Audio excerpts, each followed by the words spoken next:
Family, you are not going to believe who's in town right now. You are not going to believe it. Martin Luther King Jr.'s grandson. Well, he's the third one, so I don't know. But he came to Kenya just before the revolution started, and he's been following closely. And this is the message he has for Kenyans. But you know what? When my friend reached out with this video, I was like, yo, if you're spiritual, this will hit you till the core, yo. That means the spirit of Martin Luther King Jr. is here. There are no coincidences.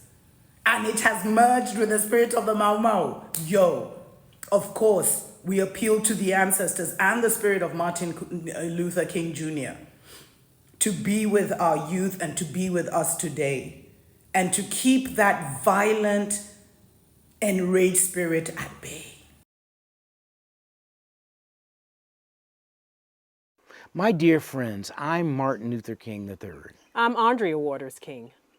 My father, Dr. Martin Luther King Jr., and my mother, Coretta Scott King, held an unwavering commitment to nonviolence and civil rights, which transformed the landscape of America and inspired movements for justice and equality worldwide. We stand before you today on your land, here in Kenya. Not as strangers, but as fellow travelers on the road to peace, justice, and equity. The world watches the nation of Kenya.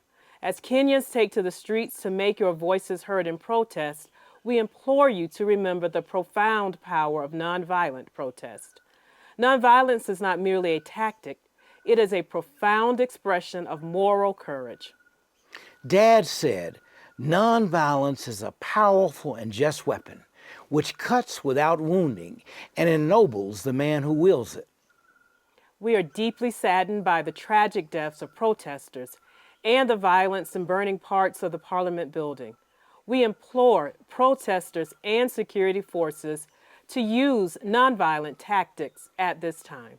The greatest legislative strides my dad and his team were able to make, such as the passing of the Civil Rights Act, were realized through nonviolent tactics.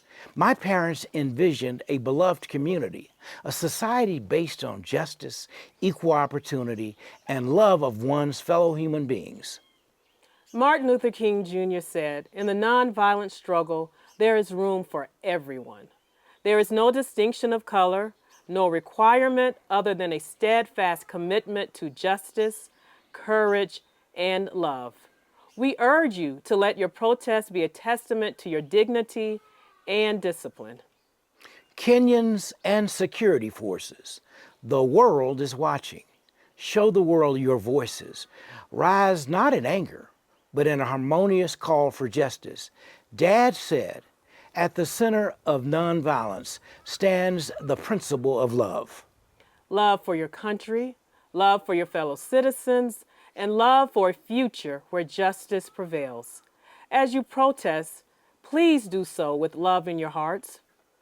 We will continue to strengthen the chorus for love and promote a more just society envisioned by my parents, Dr. Martin Luther King Jr. and Coretta Scott King.